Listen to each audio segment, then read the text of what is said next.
Hey, mop boy! Move your ass, you're stinking up my lobby! Bradley Thornton shoved past Fletcher Davis, wrinkling his nose. Smells like a dumpster in here. That you, janitor? Fletcher kept mopping, silent, eyes down. Look at me when I'm talking to you, dog.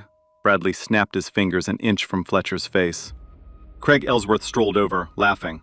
Where'd they dig this one up? Smells like he slept on the street. Probably did. Bradley kicked the mop bucket hard. Dirty water splashed across Fletcher's uniform. Clean it up, trash. That's all you're good for. Fletcher's knuckles went white around the mop handle. His jaw locked. But he kept working. Not one word. That man they just called trash, he's not who they think he is. Not even close. What happens next? Nobody saw it coming. Let me take you back to where this all started. 3 weeks before that lobby scene, Fletcher Davis was sitting in a corner office on the 42nd floor of Pinnacle Industries headquarters in downtown Atlanta. Floor-to-ceiling windows, the city skyline stretched out below him like he owned it. Because in many ways, he did. $14 billion. That's what Pinnacle Industries was worth. Real estate, technology, infrastructure, logistics. Fletcher built it all from nothing. A kid from public housing in Savannah, Georgia, who earned an engineering scholarship, slept in his car for 2 years, and turned a one-room logistics startup into a Fortune 500 empire. The wall behind his desk told the story. Magazine covers, Forbes, Bloomberg, Black Enterprise, awards from the Chamber of Commerce, the Urban League, 3 different governors, a framed photo of him shaking hands at the White House. But that morning, none of that mattered, because on his desk sat a report. 46 pages. Anonymous complaints from janitorial and maintenance staff across Pinnacle properties. Racial harassment, verbal abuse, wage theft, hostile working conditions. Some of these complaints were 3 years old. Every single one had been buried by middle management. Not one had ever reached his office. Fletcher read every page, twice. His coffee went cold. His assistant knocked 3 times. He didn't answer. One name kept showing up. Pinnacle Tower, the company's flagship property in Atlanta's Buckhead district. 40 stories of glass and steel. Home to tech firms, law offices, and Pinnacle's own regional operations. The crown jewel of his empire. And the man running it? Bradley Thornton, regional property manager, 12 years on the job, never once met the CEO face to face. Fletcher closed the report. He picked up his phone and called one person, Raymond Cole, his chief legal counsel. Ray, I need you to do something for me, and I need you to keep it between us. That same week, Fletcher walked into a small apartment across town. No driver, no security, just him and a disguise consultant Raymond had hired. They built a simple identity.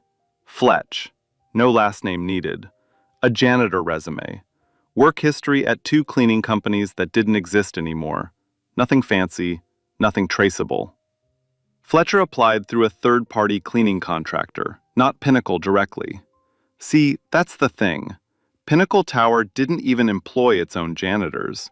They outsourced the entire custodial workforce to a contractor. Cheaper, no benefits, no HR protections, no accountability. The people who cleaned the building every single day weren't even considered Pinnacle employees. Fletcher got hired in 2 days. No background check, no interview. They just needed a body with a mop. His first morning started at 5:45 a.m. Service entrance, side of the building. No marble lobby, no glass doors. A gray metal door next to the loading dock, paint peeling, a security camera with a cracked lens hanging above it. He carried a brown lunch bag, wore a gray uniform 2 sizes too big. A plastic name tag clipped to his chest. Fletch. The hallway inside smelled like bleach and wet concrete. Fluorescent lights buzzed overhead, one of them flickering in a rhythm that would drive you crazy by noon. The break room was in the basement. No windows, no air conditioning.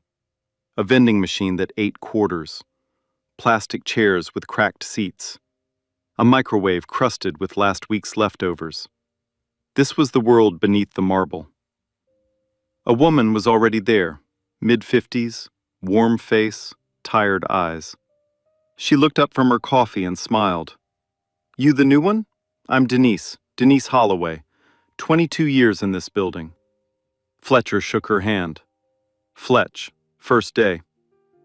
Denise showed him the ropes, where the supply closets were, which elevators to use, service only, never the main ones, which floors to avoid before 9 a.m., how to refill soap dispensers without bothering the office tenants.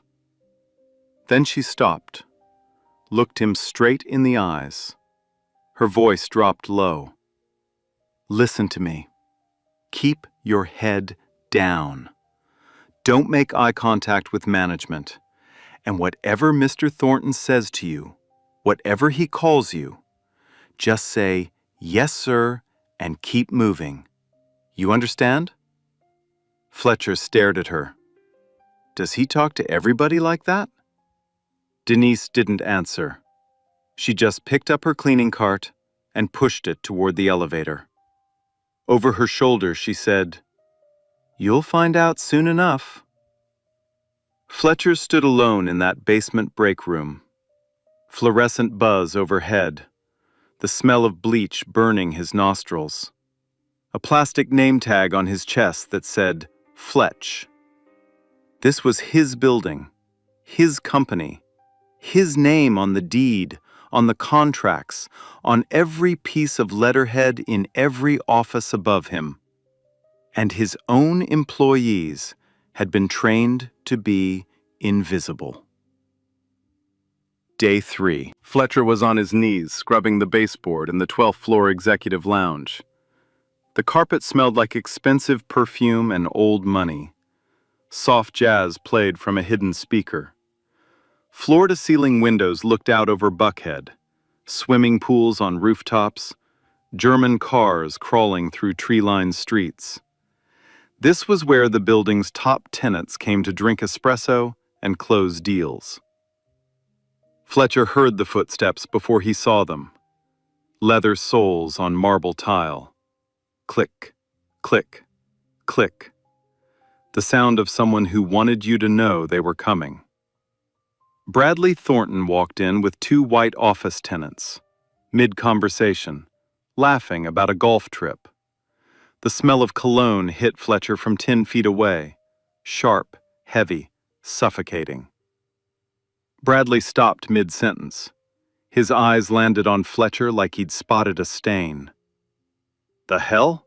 They send you up here?" Bradley's voice filled the room.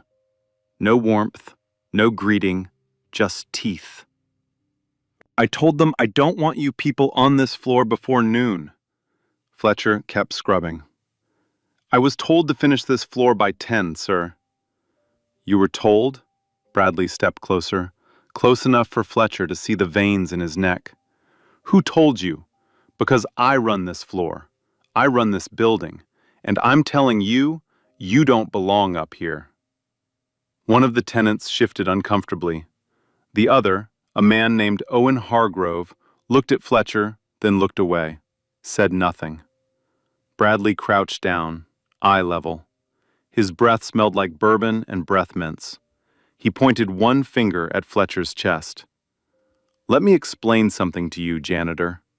The people on this floor pay more rent in 1 month than you'll see in your entire life. You think they want to look at you while they're having their morning coffee? You think they want to smell you?" Fletcher's grip tightened on the scrub brush. His knuckles ached. His pulse drummed in his temples. But his face stayed flat, perfectly still. "I'll finish up and move to the next floor, sir." Bradley stood up, brushed off his pants like he'd touched something dirty. He turned to the 2 tenants with a grin. "See what I deal with? Every single day. You give these people a job, a uniform, a paycheck, and they still can't figure out basic instructions. He laughed, loud, theatrical. I swear, training a dog would be easier. The tenants gave half smiles, uncomfortable. Owen Hargrove stared at his coffee cup. His jaw was tight, but his mouth stayed shut. Bradley walked out. His cologne lingered for a full minute after he left. The jazz kept playing. The espresso machine hummed. Fletcher stayed on his knees. His hands were shaking. Not from fear, from something deeper. Something hot and heavy sitting right behind his ribs. He finished the baseboard, stood up, picked up his bucket, and walked to the service elevator without a word. Day 5. It got worse. Fletcher was restocking paper towels in the ground floor restroom when he heard yelling in the lobby. Not conversation, yelling. He stepped out. Bradley Thornton was standing over a young black janitor named Terrence, early 20s, skinny, new on the job. The kid had knocked over a small bucket of cleaning solution near the reception desk.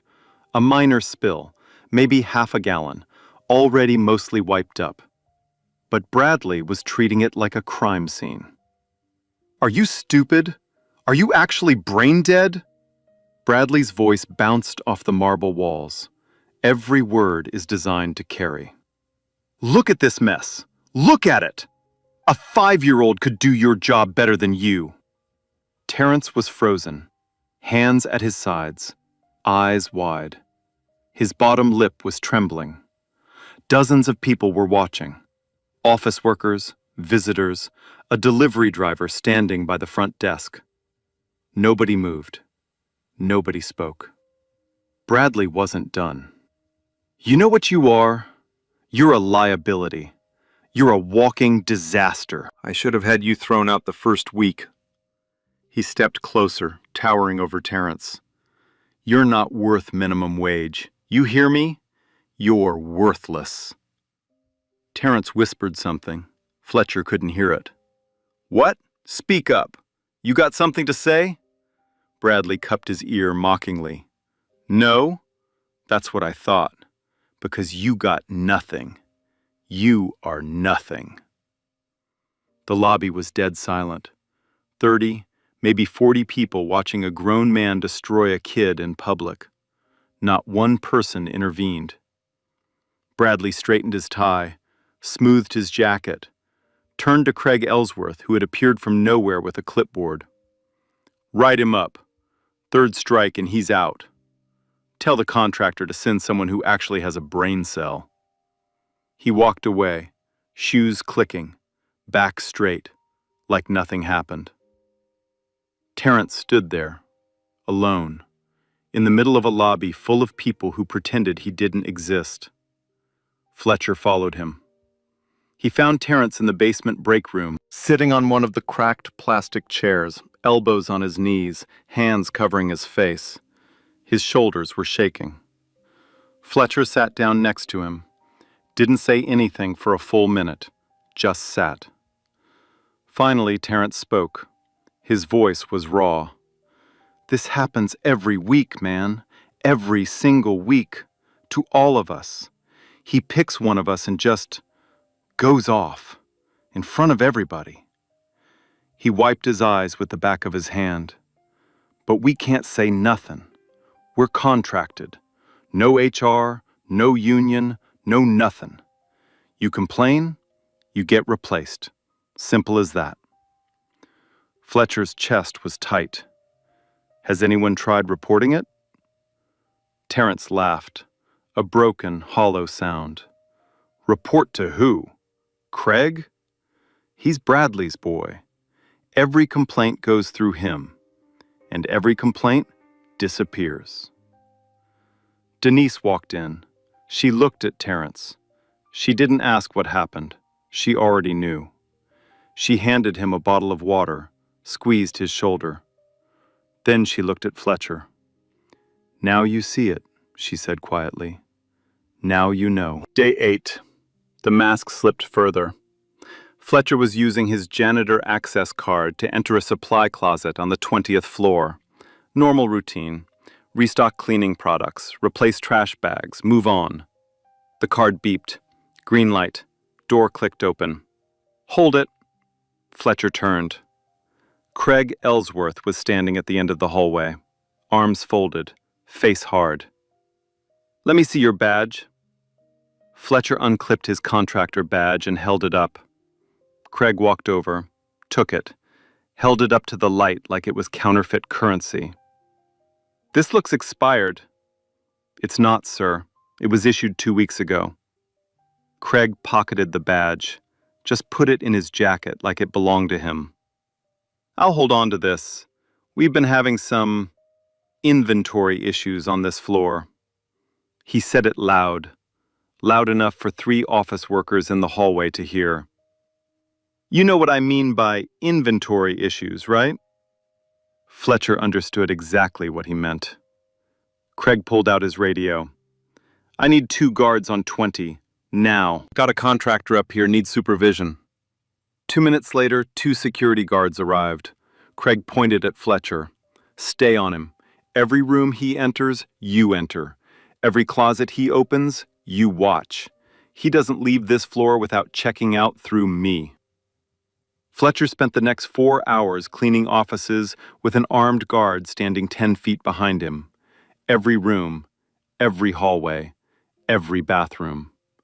Office workers stared. A woman in a gray blazer clutched her laptop bag to her chest when Fletcher walked past. A man in a conference room locked his briefcase and watched Fletcher through the glass until he moved on. The guard never spoke, just followed. Heavy boots on carpet, a constant shadow. Fletcher could feel it in his skin, that crawling, suffocating sensation of being watched, of being assumed guilty, of performing labor while your humanity gets peeled away layer by layer in real time. He kept working, emptied trash cans, wiped down desks, replaced soap dispensers, all while being escorted like a criminal. The body camera on his chest, disguised as a button, recorded everything. Craig's words, the guards shadowing him. The woman was clutching her bag, the man locking his briefcase. Every single second. When his shift ended, Fletcher walked to the service elevator. The guard followed him all the way down, watched him clock out, watched him leave through the gray metal door by the loading dock. Fletcher stepped outside. The evening air hit his face. Atlanta heat, car exhaust, the distant sound of traffic on Peachtree Road. He stood there for a long time. His hands were still. His face was calm. But inside, something was building. Something that had no name yet. Just weight. Just pressure. Growing. Every single day. Day 14. Fletcher arrived at work that morning and knew something was wrong. The basement hallway was too quiet. No one was talking. No music from the break room. Just silence and the hum of fluorescent lights. Denise was standing by her locker, arms crossed, face like stone. They're doing a search, she said. Thornton's orders. Says property's gone missing from the upper floors. What property? Doesn't matter. It's not about property. It's never about property. 20 minutes later, Craig Ellsworth walked into the basement locker room with 2 security guards. One of them carried a black duffel bag. The other had latex gloves on, like this was a crime scene. Craig didn't announce himself, didn't explain. He just pointed at the first locker in the row, a young black woman named Keisha, and said, "Open it." Keisha's hands were trembling as she turned the combination. Craig reached past her before she even finished. He pulled the door open and started yanking things out. A winter coat, a pair of sneakers, a framed photo of her daughter. He dropped them on the concrete floor one by one. Checked the shelf, checked the corners, tossed her lunch bag onto the pile. Next, he moved down the line, every Black and Latino worker, one by one. Open, search, dump, move on. Fletcher watched from the end of the row. His heart was slamming. He counted. Craig searched 14 lockers. Every single one belonged to a person of color. The white maintenance workers, electricians, HVAC technicians, plumbers, stood on the other side of the room, untouched. Their lockers stayed closed.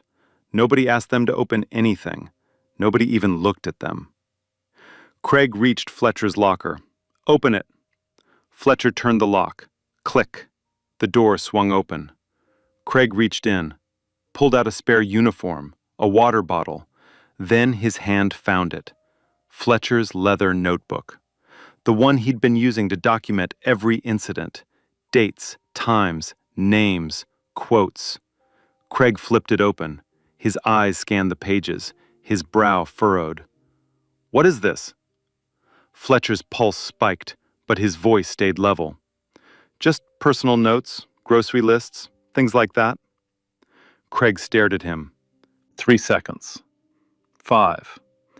Then he closed the notebook and slid it into his own jacket pocket. "I'll be holding on to this." "That's my personal property, sir." "And this is my building." Craig smiled.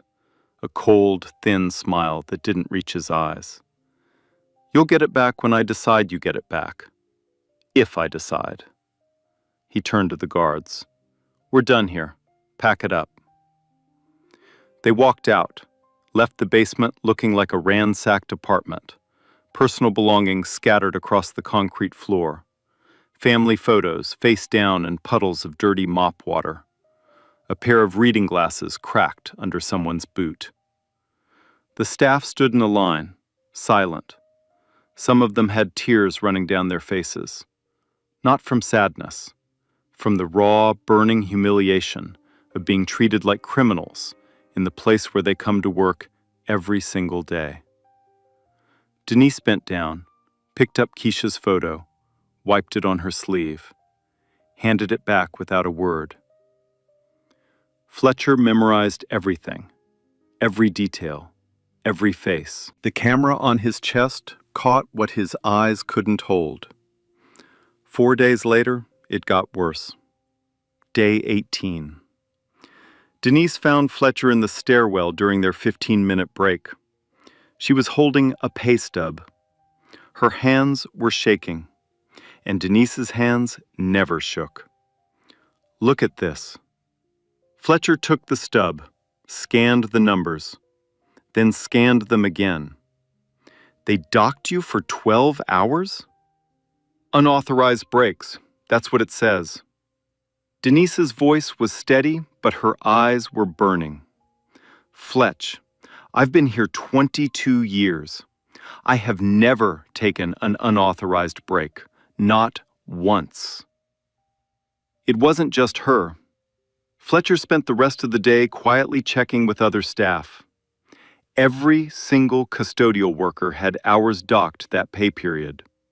Different amounts, 4 hours here, 8 hours there. Terrence lost 16 hours, nearly half his paycheck.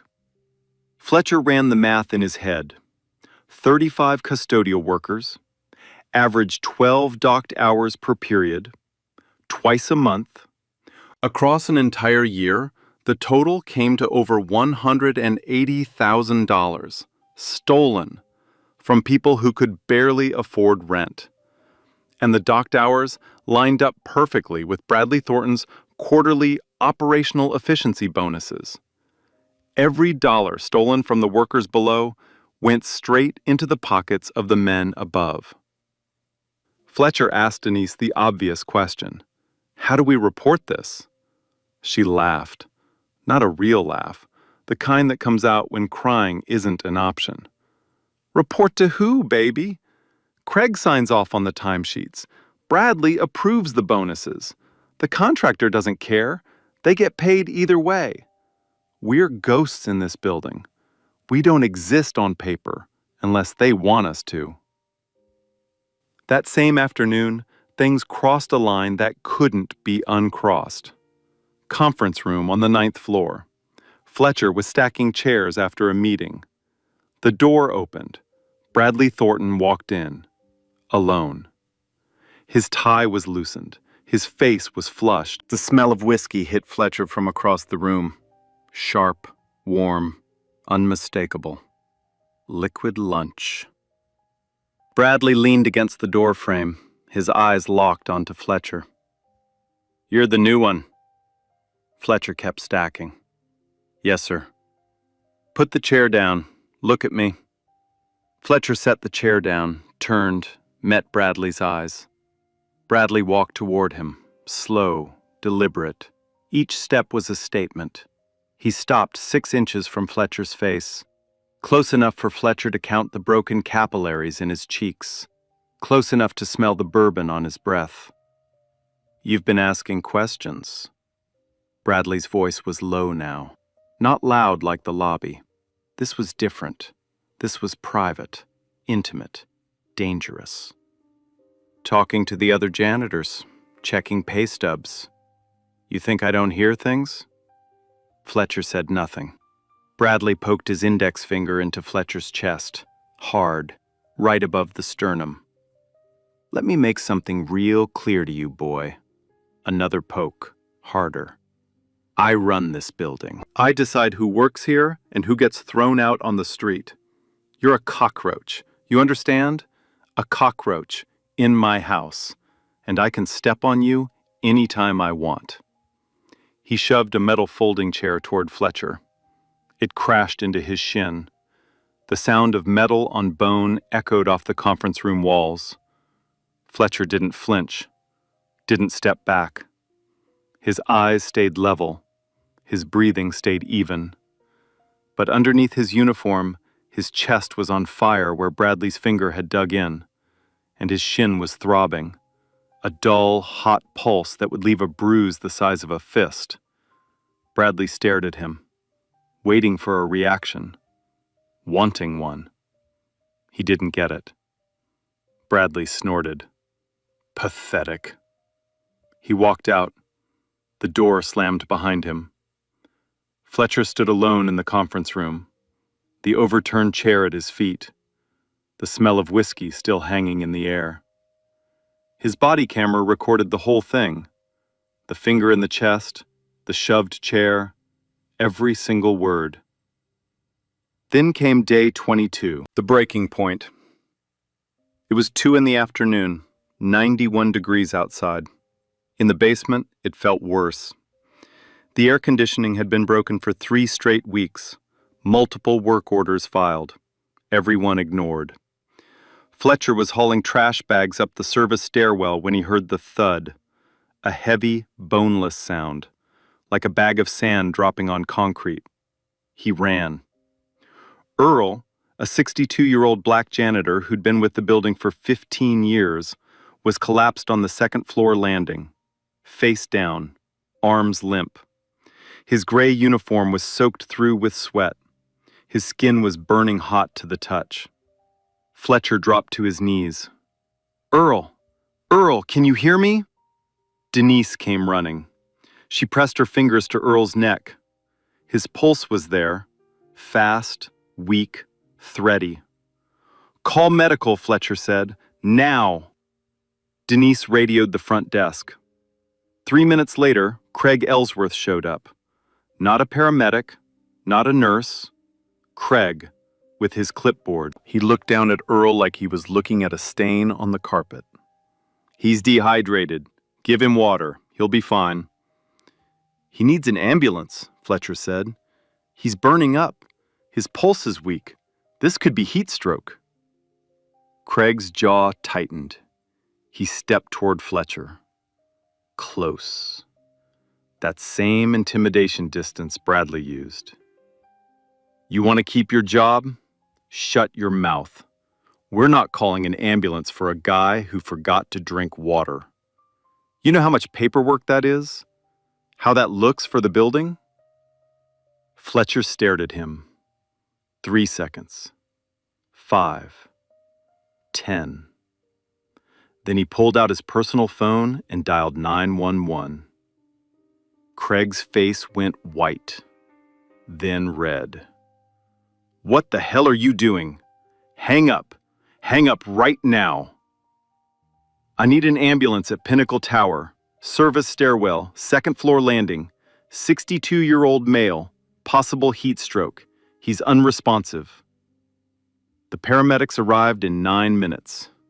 They confirmed severe heat exhaustion, borderline heat stroke. Earl was loaded onto a stretcher, IV in his arm, oxygen mask on his face. Craig stood in the hallway watching the stretcher roll out. His fists were clenched. His radio crackled. He didn't say a word to Fletcher. Didn't need to. His eyes said everything. "You're done." Fletcher watched the ambulance pull away, red lights flashing against the glass lobby doors, the wail of the siren fading down Peachtree Road. He stepped into the stairwell, alone. He pulled out his phone and made one call. Raymond Cole picked up on the first ring. "Ray, it's time." Day 25. Fletcher walked through the gray metal service door one last time. Same uniform, same plastic name tag, same mop bucket waiting for him in the basement. But today the building felt different. The lobby was buzzing. Workers were hanging Pinnacle Industries banners from the mezzanine railing. A podium was being set up near the reception desk. Audio technicians were testing a microphone. Someone had polished the marble floor twice. Whispers spread through every floor like wildfire. "The CEO is coming.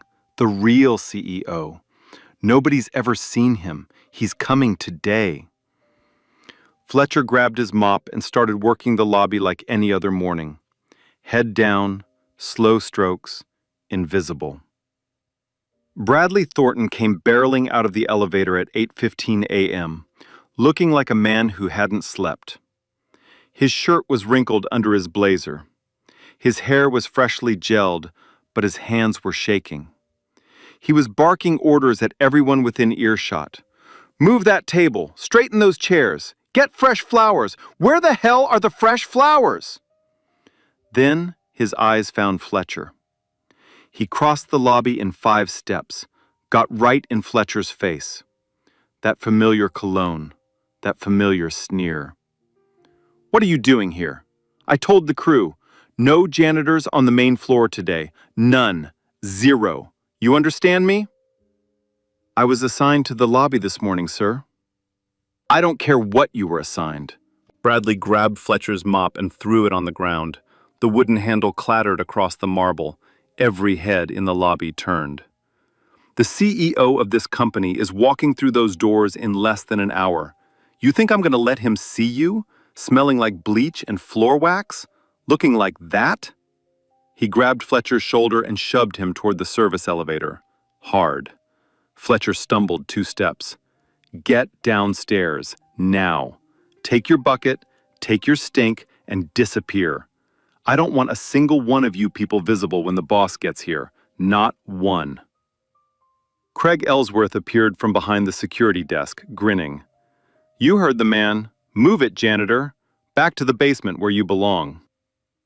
Fletcher looked at Bradley, then at Craig, then at the service elevator. He pressed the button. The doors opened with a soft chime.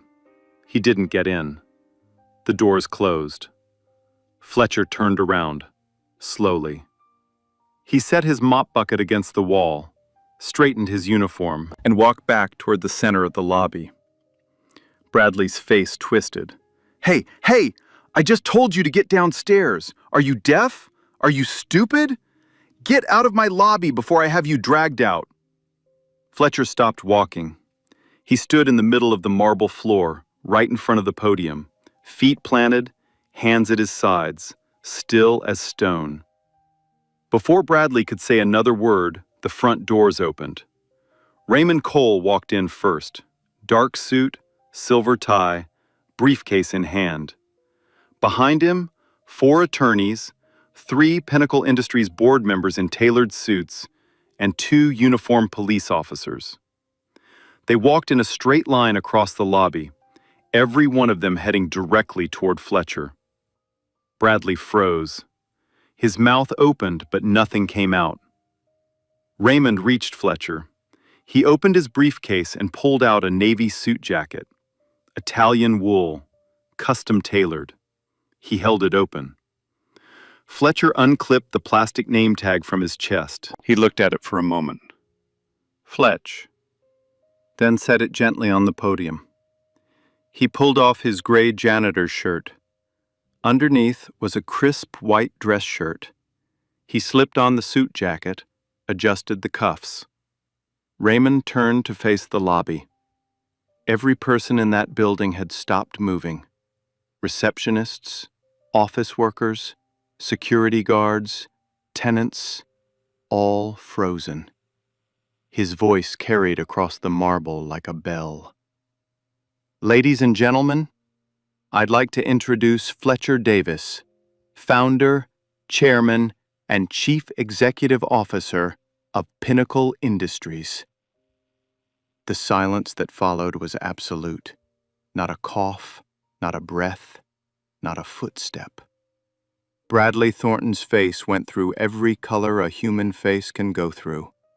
White, gray, green. His mouth hung open. His hands dropped to his sides.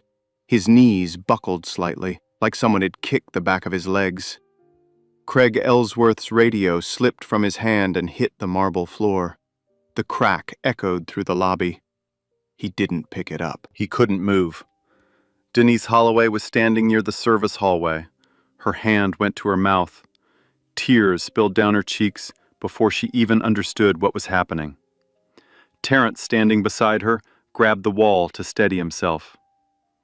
Owen Hargrove, the tenant who had watched Bradley humiliate Fletcher on the 12th floor and said nothing, stood near the elevator bank.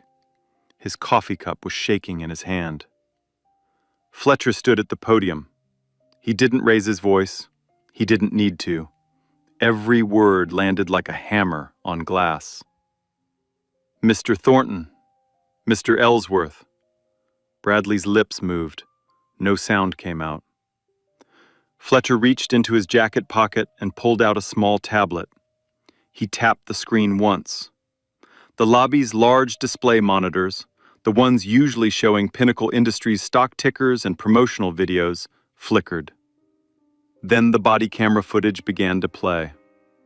Bradley's voice filled the lobby. "Clean it up, trash. That's all you're good for." Then Craig's voice. "Smells like he slept on the street." Then Bradley again, in the conference room, finger in Fletcher's chest. "You're a cockroach. A cockroach in my house."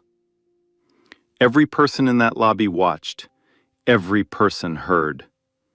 Fletcher let the footage play for a full 60 seconds. Then he paused it, looked directly at Bradley. "You didn't know I was the CEO. Fine. But you knew these people were human beings, and you treated them like they were nothing." The lobby was still. No one moved. No one breathed. The body camera footage was frozen on the display screens. Bradley's face mid-sneer, his finger pressed into Fletcher's chest. The image hung there like a verdict. Bradley Thornton was the first to break. His voice came out cracked, thin. A completely different man from the one who had kicked a mop bucket 30 minutes ago. "Mr. Davis, please, you have to understand. I've given 12 years to this company. 12 years! I've never missed a quarter. I've kept this building running. You've given 12 years to terrorizing people who couldn't fight back." Fletcher's voice was level, quiet, but it cut through the lobby like a blade. 12 years of calling them trash, dogs, cockroaches. 12 years of stealing their wages. 12 years of making them afraid to come to work. Bradley's mouth kept moving, but the words had stopped making sense. His hands were trembling. Sweat was beading along his hairline. The Rolex on his wrist, the one he'd flashed in Fletcher's face on day one, caught the overhead light as his arms shook. "Please, I have a family. I have a mortgage. I'll change. I swear to God, I'll—" "You had 35 families depending on their paychecks. You stole from every single one of them." Fletcher turned to Raymond Cole and nodded once. Raymond stepped forward and addressed Bradley directly. "Bradley Thornton, your employment with Pinnacle Industries is terminated effective immediately. Your access credentials are revoked. Your severance is forfeited in full. A formal complaint has been filed with the Equal Employment Opportunity Commission and the United States Department of Labor. You will be hearing from both." Bradley's corporate ID was unclipped from his jacket by a security guard, the same guards he had used to shadow Fletcher on the 20th floor, the same guards he had sent to intimidate janitors in the basement. Now they flanked him on both sides. They walked him toward the front doors. Every step echoed on the marble. The lobby was packed. Receptionists, tenants, office workers, janitorial staff, and every single pair of eyes followed him. Bradley kept his head down. His Italian leather shoes, the $1,200 ones, squeaked on the freshly mopped floor. The glass doors opened. The Atlanta heat rushed in. He stepped outside. The doors closed behind him. He didn't look back. No one called after him. While every eye was on Bradley's exit, Craig Ellsworth tried to disappear. He moved along the far wall toward the service corridor, walking fast, head low, radio abandoned on the floor where he'd dropped it.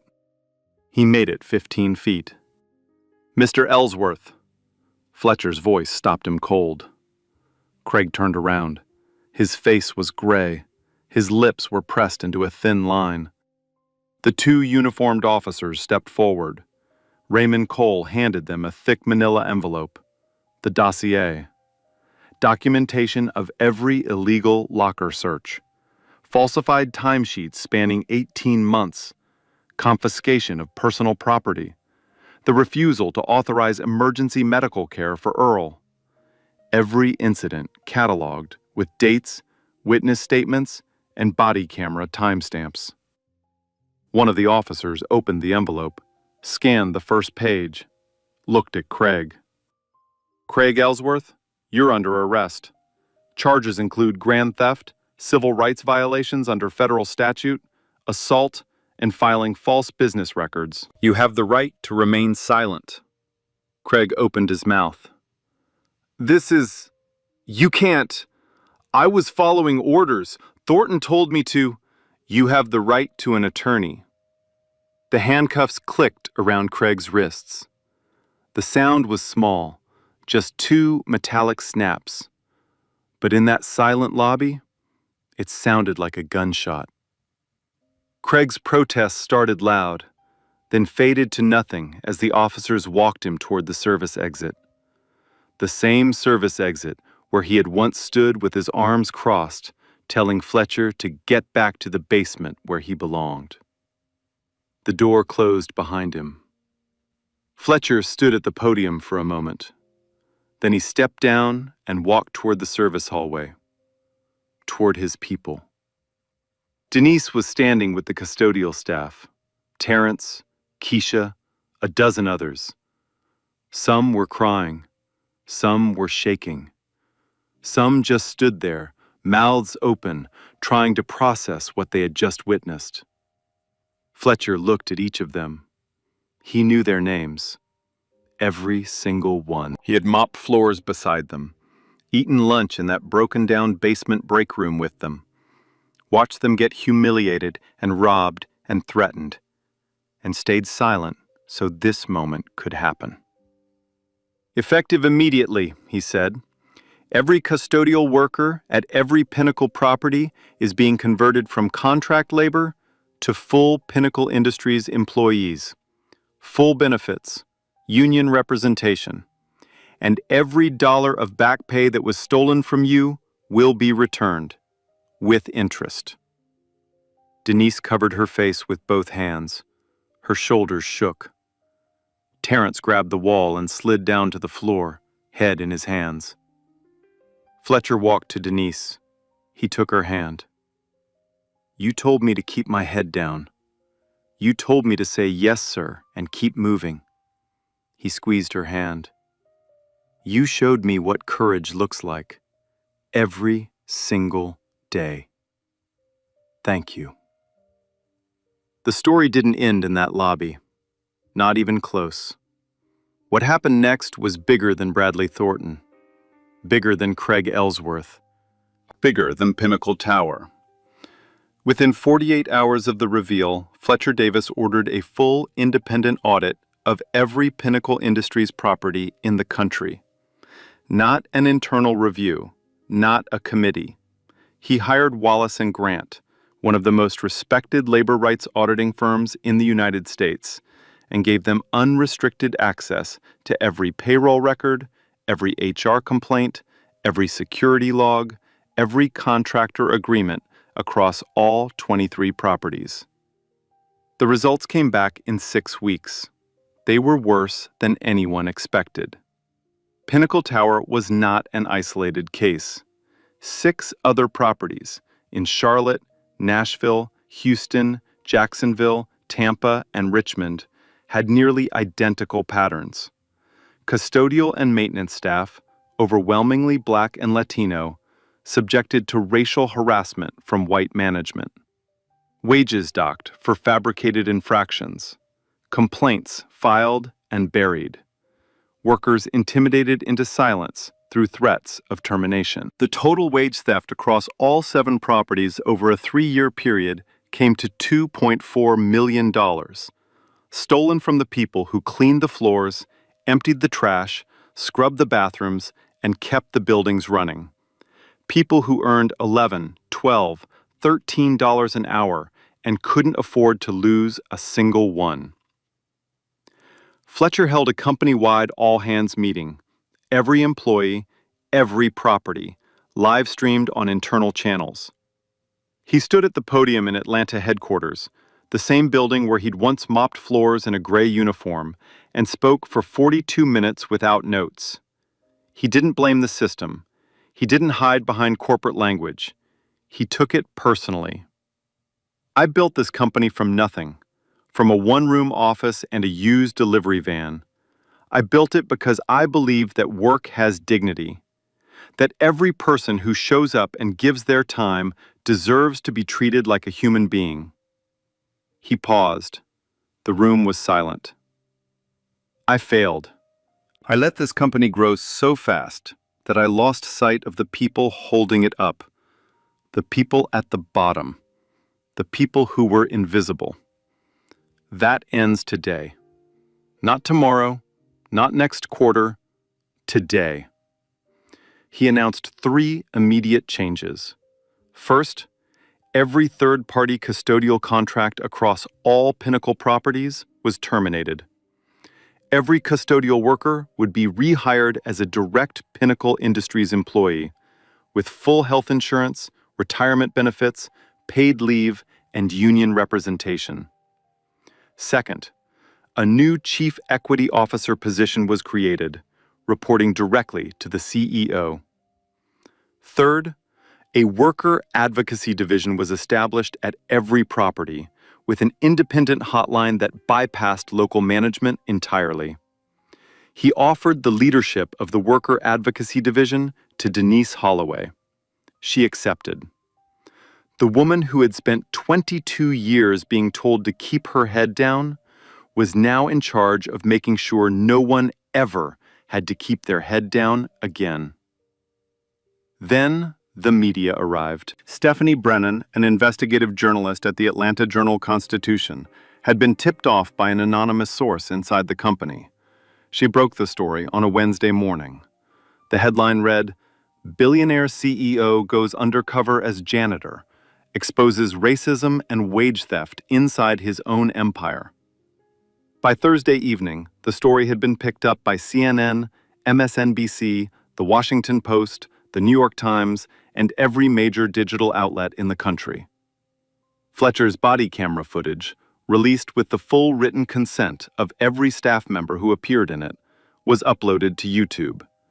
It hit 40 million views in 48 hours. The footage was devastating.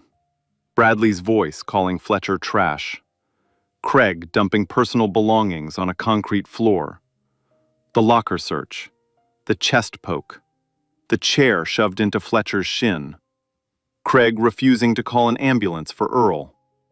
All of it captured in sharp, unedited, undeniable detail. Fletcher did one sit-down interview, just one. He chose Stephanie Brennan. They sat in the basement break room at Pinnacle Tower, the same room with the cracked plastic chairs and the broken vending machine. Except now the room had fresh paint, working air conditioning, and a new table. Stephanie asked him why he did it. Why would a billionaire spend 30 days mopping floors and being called a cockroach? Fletcher's answer was simple.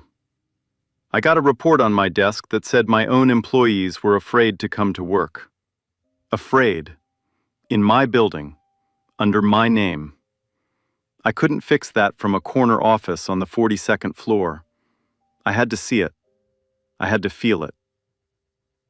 The public response was overwhelming. The hashtag Pinnacle Justice trended nationally for 5 straight days. Labor rights organizations cited the case in congressional testimony. 3 other Fortune 500 companies announced independent audits of their contractor practices within the same month. Bradley Thornton's name became public.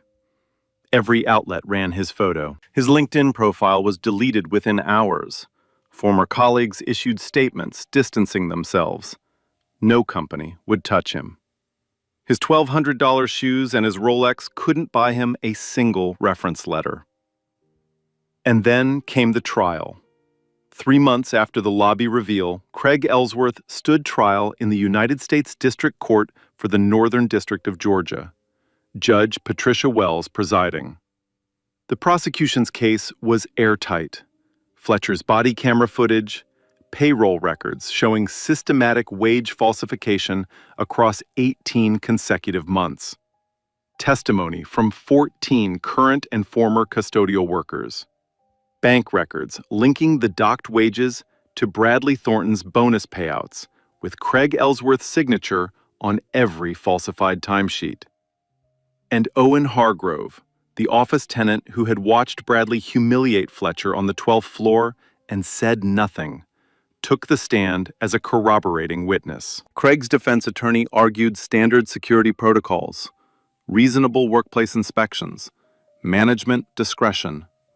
The prosecution dismantled every argument. The locker searches targeted only employees of color. The confiscated property was never returned or logged. The wage theft was systematic, intentional, and personally profitable. The refusal to authorize medical care for Earl was documented on camera and nearly cost a man his life. The jury deliberated for 4 hours. Guilty, on all counts. Grand theft, civil rights violations under federal law, assault, filing false business records. Judge Patricia Wells handed down the sentence. 8 years in federal prison, $350,000 in restitution, a lifetime ban from holding any security, management, or supervisory position. Craig Ellsworth stood motionless as the sentence was read. His attorney put a hand on his shoulder. Craig didn't react. He just stared at the table in front of him. The same empty stare he used to give janitors in the basement. Except now, it was his own future he was looking at. In the gallery, Denise Holloway sat in the second row, Terrence beside her, Keisha beside him. Earl, recovered and using a cane, at the end of the row. Fletcher sat quietly in the back. No podium, no cameras, just a man watching justice land exactly where it was supposed to. Bradley Thornton faced a separate civil lawsuit filed by 35 former custodial workers. He fought it for 2 months, then settled. $4.2 million. His savings, His retirement fund, his reputation, all of it gone. Every last cent distributed to the workers he had spent 12 years calling trash, dogs, and cockroaches. 1 year later, Pinnacle Industries was named one of the top 10 workplaces for hourly employees in the southeastern United States. Staff retention among custodial workers hit 94%, the highest in the company's history. Every single property had a worker advocacy office with a direct hotline to corporate headquarters. No middlemen, no gatekeepers, no complaints lost in a drawer. Denise Holloway traveled the country. The woman who once pushed a cleaning cart through the service elevator now stood in conference rooms in tailored blazers, training property managers on respectful workplace practices. She spoke at labor rights conferences. She testified before a Senate subcommittee on contractor abuse. When she walked into a room, people stood up. Not because she demanded it, because she had earned it. 22 years of keeping her head down, followed by 1 year of making sure no one else ever had to. Terrence received a full academic scholarship through the Pinnacle Foundation. He enrolled in Georgia State University's business management program. On his first day of classes, he wore a new suit. Not expensive, not flashy, just clean, pressed, and his. He told a reporter that the last time he wore a uniform with a name tag, a man called him worthless in front of 40 strangers. He said he never wanted to feel that small again. He said he was going to make sure nobody else did either. Earl recovered fully. It took 3 months of physical therapy and 2 follow-up hospital stays, but he came back. Not to work. He retired with a full pension, health insurance, and a benefits package that would have been unthinkable for a contract janitor 1 year earlier. On his last day, the custodial staff threw him a party in the basement break room. The same room that used to have no air conditioning, a broken vending machine, and cracked plastic chairs. It now had fresh paint, comfortable furniture, a proper kitchen, and a brass plaque on the wall that read, "Every person who walks through these doors keeps this building standing." Earl cried when he saw the plaque. So did everyone else. Owen Hargrove, the office tenant who had watched Bradley humiliate Fletcher on the 12th floor and said nothing, quit his silence. He became one of the most outspoken advocates for bystander intervention training in corporate settings. He partnered with 3 Atlanta nonprofits to develop a workplace program called See Something, Say Something, Mean It. He told anyone who would listen that the worst thing he ever did was hold his coffee cup and look away. Fletcher Davis still visited Pinnacle Tower once a month. Not the corner office, not the executive lounge, the basement break room. He sat at the same table where he'd eaten lunch as Fletch. He brought food. He ate with the staff. He asked about their families, their kids, their weekends. No cameras, no press releases. Just a man sitting with the people who had shown him the truth about his own company. And Bradley Thornton? Last anyone heard, he was working a stockroom job at a retail outlet in suburban Atlanta. A reporter tracked him down and asked for a comment. Bradley said 4 words. I made some mistakes. No apology, no accountability. No recognition of the 35 lives he had degraded for 12 years. The internet responded the way the internet responds. Nobody accepted it. Nobody forgave him. Craig Ellsworth was 18 months into his 8-year sentence at a federal correctional facility. He filed 1 appeal. It was denied. His attorney stopped returning calls. Justice doesn't always move fast, but when it moves with weight. Now, before I let you go, let me say this. The story I just told you is fiction. Fletcher Davis isn't a real person. Pinnacle Tower doesn't exist. But the dynamics in this story, the racial profiling, the wage theft, the invisible workers, the stolen hours, the bystanders who looked away, the managers who used power like a weapon, all of that is documented. In real lawsuits, in real investigations, in real lives. Exposed by real people who had far less protection than Fletcher Davis and far more to lose. So the real question isn't whether this happens. You already know it does. The real question is, what would you have done? If you were Fletcher, would you have revealed yourself sooner? Or would you have waited, like he did, until the evidence was undeniable? Drop your answer in the comments. I read every single one. And if this story made you feel something, anger, frustration, satisfaction, hope, hit that like button. Subscribe. I tell stories like this every week. Stories where the truth comes out and justice gets the last word. If you know someone who needs to hear this today, send it to them. I'll see you in the next one. Stay awake. Stay vocal.